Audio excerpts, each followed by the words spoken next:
Tom Joyner's paternal grandmother, Ruth Griffin, was born in South Carolina in 1897. Why she fled South Carolina has long been shrouded in mystery. Now, Ruth Griffin, your grandmama, had been born and raised in Blackstock, South Carolina. And her family owned land there. Did you know that? I don't know anything about her background. Well, all I know is she left home like he did, and she ended up in Florida, and she didn't stay in touch with her people either. Well, her family not only owned land, Tom, they owned 130 acres. They had 130 acres right outside of Columbia? 130 acres outside of Columbia, South Carolina. But do you know why your grandmother moved away? No. From a place where they owned so much land and had such deep roots? I have no idea. According to the 1930 census, the Griffins had disappeared from Blackstock, South Carolina. Now, we know that Ruth moved to Florida, but what happened to the rest of the family? Two of her brothers were named Meeks and Tom Griffin. I'm going to show you their death certificates. Richmond County, Columbia, Meeks Griffin, male, colored, no date of birth, date of death, 1915, September 29. What's it say? Legal electrocution. Cause of death, they electrocuted now? Yep. We discovered that in 1913, your great-uncles, along with 3 other men, were charged with killing a Confederate Civil War veteran, a white man named John Lewis. Pop said something about that he knew that her brother or her brothers had some problems and that she left. The entire Griffin family, your mama's family, picked up and left South Carolina. And the life that they built, all that land, they just split.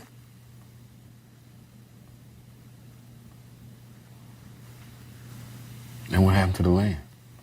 Well, they had to sell the land to pay for the lawyer to defend your great-uncles.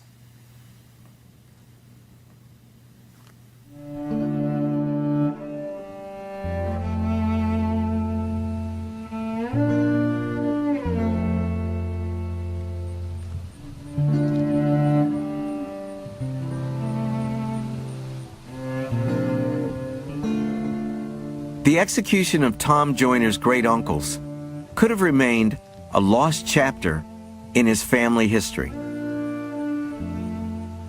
The trial transcripts had disappeared. Witnesses were dead. The newspaper said they had committed the crime, a robbery that ended in murder at John Lewis's isolated home.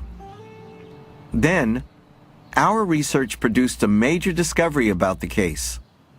Buried in the state archives, we found a treasure trove of information, the documents that built the case for the brothers' appeal.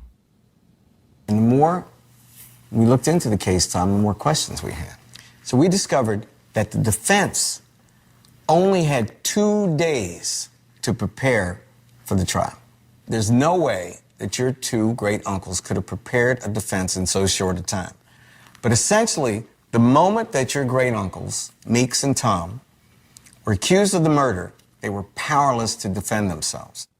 An all-white jury deliberated for less than 2 hours before sentencing Tom and Meeks Griffin, along with 2 other black men, to death.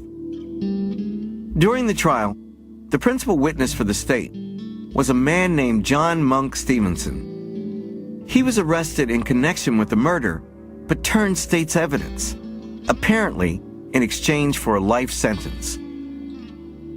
During the appeals process, Stevenson's credibility came under fire.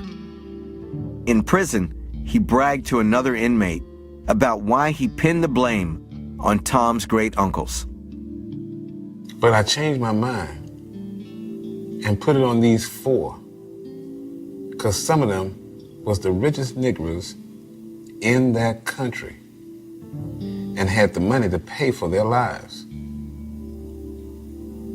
And I had borrowed the gun from one of them the day before old man Lewis was killed. Now, this statement could mean that Stevenson named Tom and Meeks is because he thought they had the money to defend themselves. Because they had all this land. But it could also mean, Tom, that Stevenson resented your great-uncles because they had so much money. Because they had status in the community. And he said, by damn, if I'm gonna go, I'm gonna send them niggas down. Wow. Wait till Pops hears this. On a late September day in 1915, Tom Joyner's great uncles were put to death along with 3 other black men. 5 Negroes killed in the electric chair with protestations of innocence on their lips. 5 Negroes, Meeks Griffin, Tom Griffin, John Crosby, Nelson Bryce, and Joe Malloy were electrocuted at the state penitentiary this morning for murder.